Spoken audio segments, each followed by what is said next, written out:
Fernando, son las 7:28 minutos en Buenos Días, Venezuela, y para presentar ese invitado tan importante y que hemos anunciado con tanto cariño en Buenos Días, Venezuela, desde que supimos que teníamos la oportunidad de que estuviera aquí con nosotros, con Sofía y con Carlos. Vamos a leer algo desde mi silla de ruedas. Son unos versos muy hermosos que dicen muchísimo de la persona que ustedes van a ver dentro de poco con Sofía y Carlos.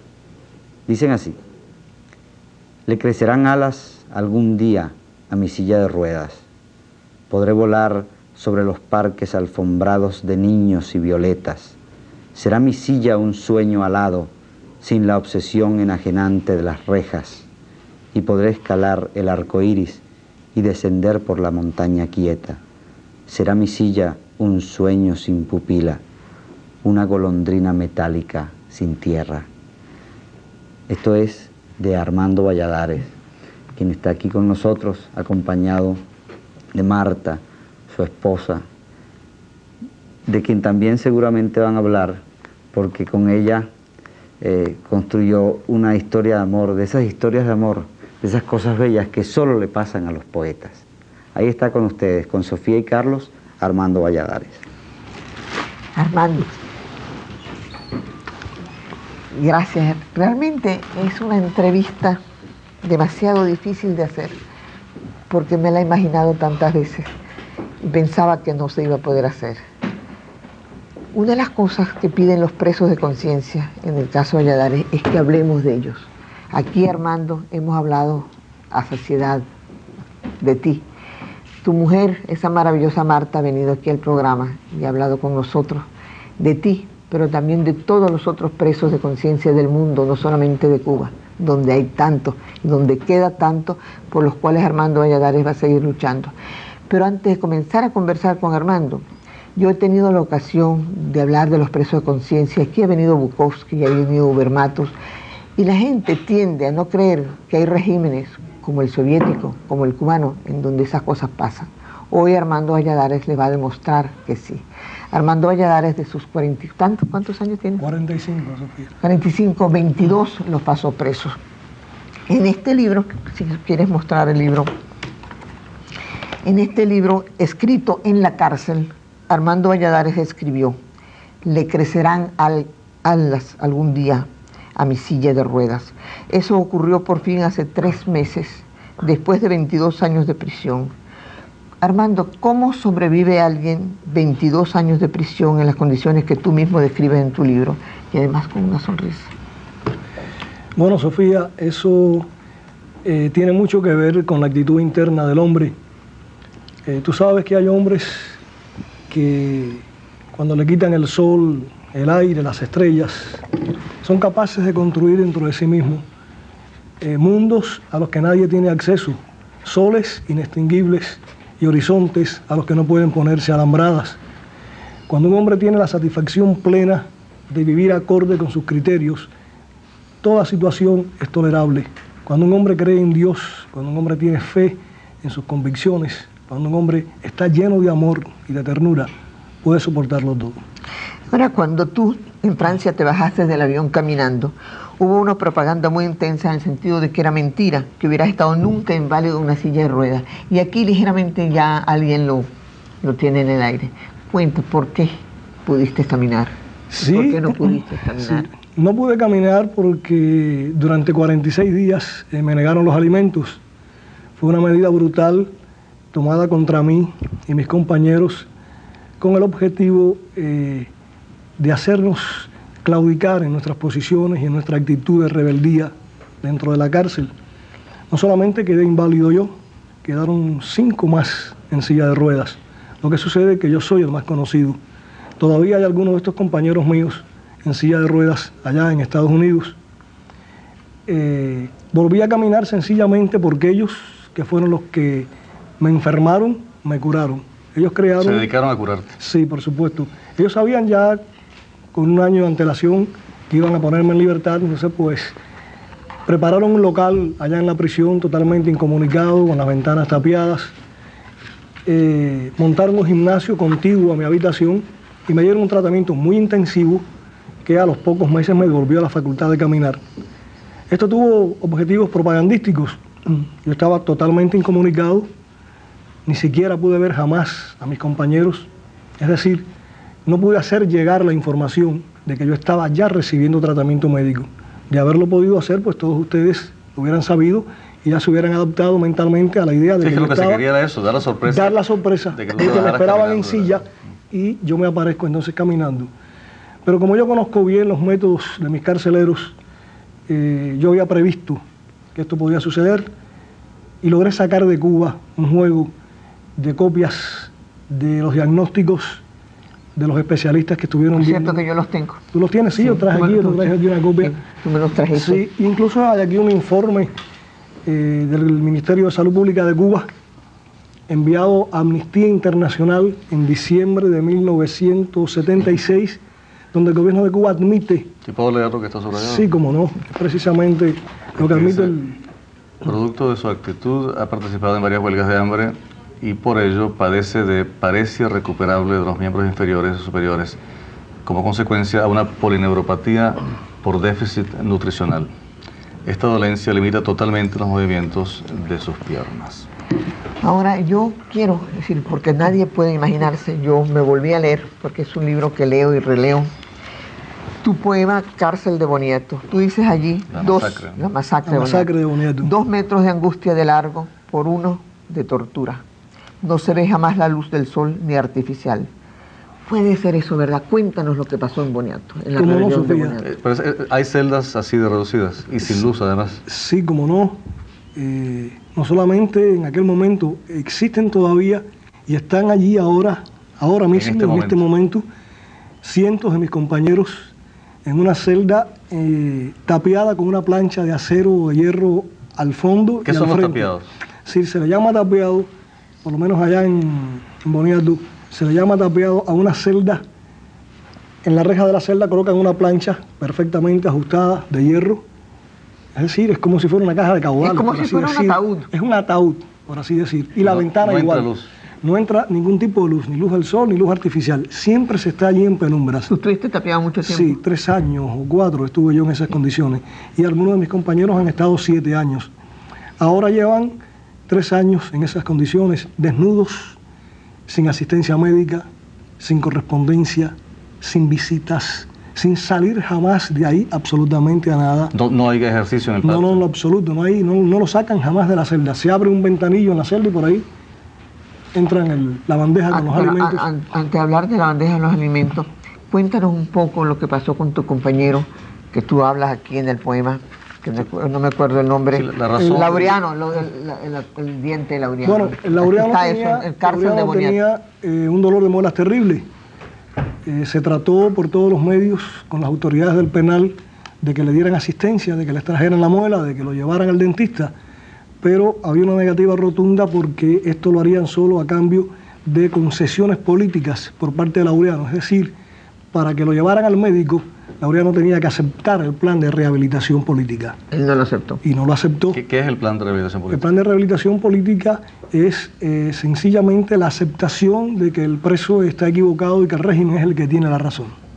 ¿Y por qué esa obsesión con eso? Esa es una obsesión típica de todos los países comunistas por romper las estructuras internas del hombre, o al menos por intentar romperlas. De un lado está esta situación tremenda de violencia y del otro pues está un poco más de calma, un poco más de tranquilidad. El que admite eso, el que se rinde. Entonces, ¿qué le pasó a Laureano? Porque eso tú lo dices aquí. Laureano no se rendía. Laureano no se rendía, por supuesto, y el Laureano enloquecido logró conseguir un clavo. Entonces, con la cuchara y el clavo, pues se extrajo la pieza. Imagínate cómo sería eso. Se rompió, en fin, se dañó mucho ahí. La ansiedad. Y entonces hubo una infección y empezó a inflamarse, llena de humor toda la cara. Se trató otra vez de que lo sacaran, dada la urgencia de su situación, pero se negaron rotundamente a sacarlo. Entonces los presos comenzaron a golpear estas planchas de hierro con las cucharas de calamina. Que Tú estabas allí, naturalmente. Sí. ¿Tú estabas allí? No, yo no estaba allí en ese momento. Entonces empiezan a golpear con las cucharas Yo no estaba, pero cuando me reuní con ellos, con todos ellos, ¿Te relataron esto? pues me relataron todo, además a 3 de mis compañeros que escriben, le di a cada uno una libreta para que me relataran ellos por escrito cómo había ocurrido todo. Con todos estos testimonios yo escribí mi poema. Entonces a Laureano, cuando comenzaron a golpear las puertas, irrumpió la guarnición, los fue sacando de las celdas uno a uno a culatazos hasta el fondo del pasillo. En el fondo del pasillo, entonces un teniente llamado Raúl Pérez de la Rosa manipuló su fusil automático AK soviético y uno de nuestros compañeros, Gerardo, el hermano de la fe, levantó los brazos al cielo, se interpuso entre los que estaban golpeando y él entonces dijo: perdónalo, Señor, que no saben lo que hacen. Él siempre que había una situación de violencia pedía perdón para sus verdugos. Y el teniente Raúl Pérez de la Rosa no lo dejó ni siquiera terminar la frase. Le disparó una ráfaga en el pecho que casi le separa la cabeza del cuello, lo mató instantáneamente.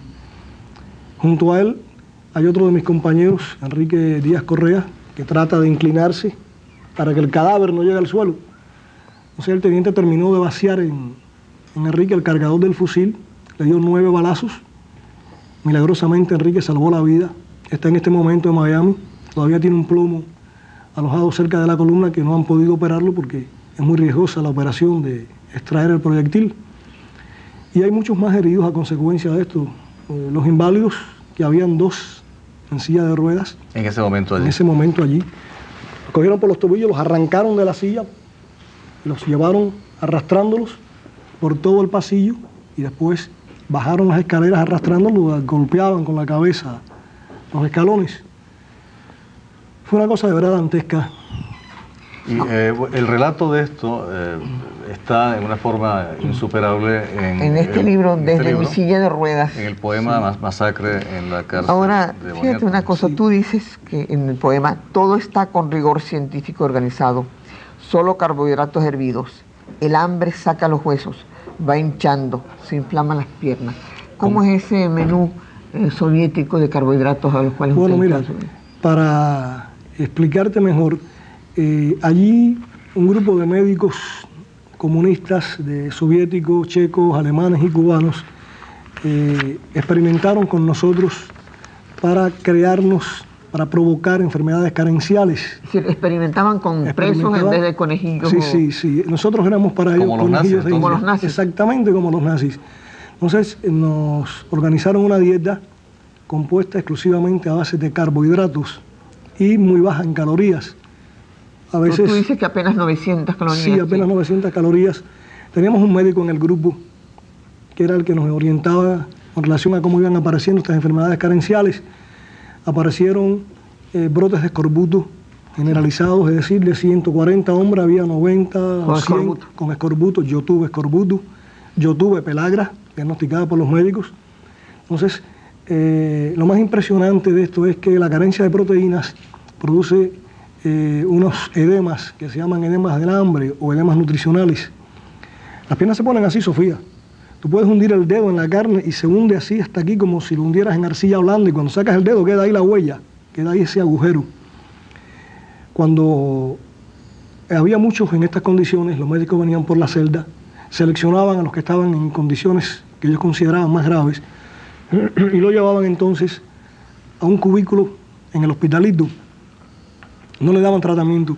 En ese tiempo que estaban allí, pues le extraían sangre, le hacían exámenes de orina, de heces fecales, medían lo que orinaban, lo que defecaban, medían los alimentos y los líquidos.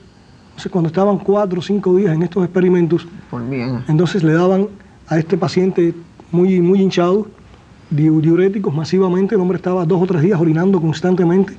Y yo recuerdo un caso que está ahora en Miami, un periodista, José Carreño Pérez, que lo llevaron al hospital y en 5 días bajó cerca de 40 libras. Por el diurético que le daban. Claro, estaba todo hinchado, orinó todo eso y llegó. Generalmente cuando la gente regresaba de este hospitalito, ya casi no podían caminar. Venían ya con... Por cierto, Armando, yo sé que esas cosas son duras de decir, pero yo veo que en tus manos hay mordeduras y alguien me dijo que eran mordeduras de rata. Sí, Sofía, mira aquí, en esta cámara. Yo estaba en esta época en las celdas de castigo en Isla de Pinos. Estaba herido en una pierna, tenía varias fracturas, estaba desnudo, no podía ponerme de pie. Las celdas en Isla de Pino tenían un techo de una malla de acero y el guardia caminaba por encima de ese techo. Uno de los pasatiempos favoritos de aquellos guardias era lanzarle a los presos cubos con orines y excrementos. Es decir, yo recuerdo que allí habían comunes, entonces los guardias le daban unas latas para que los comunes orinaran y defecaran en esa lata. Entonces después revolvían eso y desde arriba me lo echaban en la cara. Es decir, yo sé el sabor que tienen los orines y los excrementos de otros hombres porque me los han echado al rostro. Y no podía evitarlo porque todo esto tenía una preparación, es decir, desde allá arriba con un palo te pinchaban para que no pudieras dormir. Así, en cualquier rincón que te ponías el guardia pues te aguijoneaba y a veces pues estabas 48 horas, habías podido dormir quizás 1 o 2 horas y cuando te daban un chance pues te quedabas profundamente dormido por el cansancio. Entonces, en una de esas veces que me quedé profundamente dormido, la rata empezó a comerme. Y es justo decir que gracias a uno de esos guardias, pues la rata no siguió devorándome la mano, porque él la vio y la espantó. Sí, la espantó y entonces me despertó, ¿no? Entonces pues ya la rata primero parece que había comenzado a comer aquí y después aquí. Qué cosa. Sí. Mira, tú dices en otra cita de tu poema, cito tu poema, a los presos no puede verlos nadie, sus familiares nunca. Y a mí me contó en una conversación previa que tuve con Armando, tuve ese privilegio, con Armando y Marta, y los montaneros, tan buenos amigos. Sí, me dijo que muchas veces le dicen al preso que lo van a visitar y lo sacan y ese día no estaban citados los familiares. Y otro día le dicen a los familiares que el preso no quiere verle una guerra psicológica, pero tú lo explicas mejor que yo. Sí, como no, eso lo hacían ellos con frecuencia en Boniato. Mira, Sofía, en Boniato se usó todo. En Boniato, en Boniato, especialmente en esta época, que aquello fue un centro de experimentación biológica. No solamente esto, los médicos te preguntaban si tú soñabas, qué cosas extrañabas más, si pensabas en la familia, que les contaras los sueños, en fin, toda esta cosa, porque ellos estaban muy interesados en ver la reacción del hombre en aquellas condiciones. Imagínate, durante años no sabías absolutamente de nadie y te decían, óyeme, prepárate que te vamos a dar visita. Entonces, pues tú te llenabas de euforia, de alegría, entonces de pronto no había visita. Eso tenía el objetivo de elevarte y después dejarte caer dentro. Y hacían eso en otras ocasiones, pues avisaban a los familiares. ¿Y a qué distancia queda Boniato de La Habana? Unos 900 kilómetros. ¿Y tu familia venía desde La Habana? Desde La Habana, sí. Y al llegar les decían que tú no lo querías ver. Sí, es decir, en Cuba, si tú eres de Oriente, pues te mandaban para el otro extremo y viceversa. Ponían a tu familiar preso en el otro extremo. Alejar lo más posible al familiar, porque en el sistema comunista el odio no es solamente contra ti, es extensivo a la familia. Por ejemplo, yo he visto en Isla de Pinos empujar a culatazos a los niños sencillamente porque eran hijos de presos políticos. Y contra la familia es un ensañamiento tremendo. Mira, mi madre tiene 73 años y ha sido objeto de torturas terribles ahora por parte de un coronel de la seguridad del Estado llamado Manuel Blanco Fernández y también de un mayor de la seguridad llamado Guido y de un capitán llamado Adrián. Para que tengas una idea, Sofía, hasta dónde llega esto. 3 meses antes de salir yo en libertad, recibí una carta de mi madre en la que decía que yo era un canalla, que yo era un enemigo de los pueblos, de mi madre, que yo merecía cuanto castigo estaba recibiendo y que la revolución había sido más que generosa conmigo al perdonarme la vida.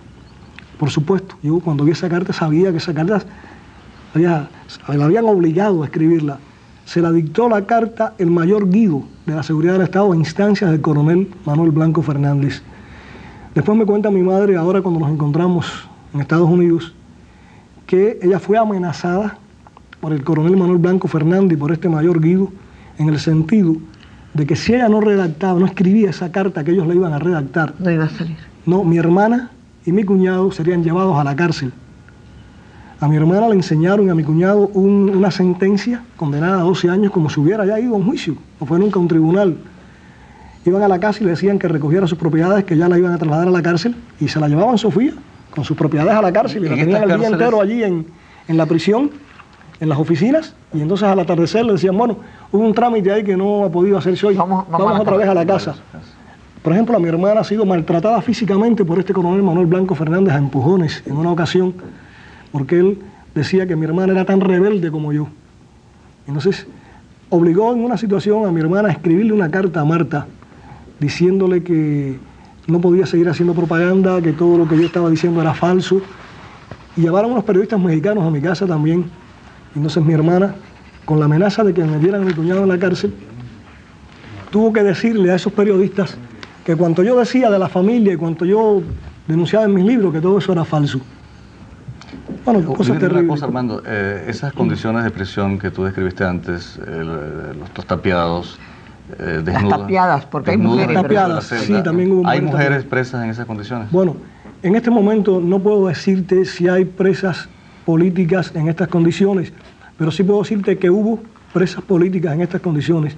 Yo conocí muchas presas que estuvieron también tapiadas. ¿Tan maltratadas como los hombres? Tan maltratadas como los hombres. Mira, yo conocí ahora en Miami a una presa política expresa llamada Mirta Álvarez, que en una requisa le sacaron todos los dientes de arriba de un ladrillazo, tiene un bayonetazo en una muñeca y uno en el muslo. Eso fue en el 1969. Las mujeres, las presas políticas nos apoyaron por una huelga que nosotros habíamos hecho en la cabaña, y la guarnición al frente del jefe de los instructores políticos, llamado Walter Quintana, un teniente, irrumpió en el pabellón de mujeres, la sacaron desnudas de los baños arrastrándolas por el pelo, le amorataron los senos y los ojos a puñetazos, y a esta muchacha de un ladrillazo le sacaron todos los dientes de arriba. Recuerdo que a consecuencia de esta requisa una de las presas políticas se envenenó. ¿Se suicidó? Sí, ellos no han respetado nunca ni siquiera la condición de las mujeres, las han golpeado exactamente igual que a los hombres. Ahora fíjate una cosa, yo quiero decirles que Armando Valladares tuvo una alta distinción en Puerto Rico, la única que se le da a un extranjero en 17 años que existe. Yo creo que es la asociación 27 la única vez que se le da a un extranjero es la Unión de Intelectuales, ¿no? No, es el Instituto de Cultura de Puerto Rico. Instituto de Cultura de Puerto Rico. Sí. Y ahora tú vas a ser orador de orden. Sí, voy el día 21 a las Naciones Unidas en Ginebra, Suiza. Voy a hablar allí sobre los derechos humanos. ¿Y qué vas a hacer tú ahora? Ahora voy a hacer, Sofía, con tu vida. Lo que estoy haciendo, Sofía, lo que estoy haciendo desde que salí, luchar por la libertad de mis compañeros, los que quedan en Cuba, que tienen una situación terrible. Yo todavía estoy allí, Sofía. Sí. Yo soy uno de aquellos hombres todavía. Luchar para tratar de que ellos puedan lograr también lo que ha sido posible en mi caso. Mucha gente piensa y creen que con propaganda no puede lograrse nada. Sin embargo, tú sabes que yo salí por una campaña de opinión mundial. Logramos llevarla gracias a ustedes, gracias a la prensa del mundo, a intelectuales, a gobiernos, a políticos, que ese nivel de opinión llegara al punto necesario, y eso fue lo que me dio a mí la libertad. Y yo estoy luchando para lograr lo mismo con el resto de mis compañeros. ¿Y vas a escribir un libro también? Sí, ya estoy escribiendo mi próximo libro, mis memorias de estos 22 años en la cárcel. Pero que sí, quisiera, Sofía, aprovechar y hablarte un poco de la situación que tienen aquellos hombres allí. Claro. Los maltratos, los golpes continúan. Roger Reyes Hernández, Servando Díaz Infante, Rey y otros de mis compañeros han sido golpeados recientemente de manera brutal, solamente porque les quieren hacer un pelado de reglamento y ellos no son militares. Además, los que cumplen sus condenas no son puestos en libertad, Sofía.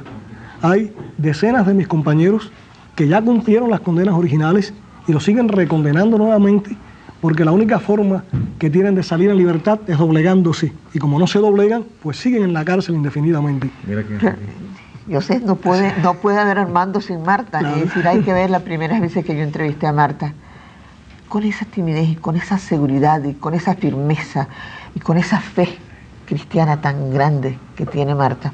Marta, ¿cómo está ahora? ¿Cómo te sientes ahora? Ahora que no tienes que estar pidiendo para que salgan los libros de Armando. Este libro es editado por Marta, todos los otros libros, de puerta en puerta, de personalidad en personalidad. ¿Qué estás haciendo ahora? Pues ahora, además de disfrutando la compañía de Armando y su libertad física, pues luchando por la libertad de los que han quedado allá, de los compañeros de Armando, de nuestros hermanos en presidio. Bueno, realmente ha sido una mañana extraordinaria. Todos los que estamos libres no sabemos lo que es estar presos. Y todos los que tratamos de explicarle a ustedes, sobre todo porque nos queda más cerca lo que es Cuba, han podido ustedes oír a Armando y a Marta Valladares. Gracias por ser como eres, gracias por ser ustedes como son. Gracias por estas flores que significan para mí como si los hubieran enviado toda la gente que fue golpeada o muerta en Boniato. Por cierto que recibo siempre correspondencia de los frescos, escrita en una letra minúscula, ¿no?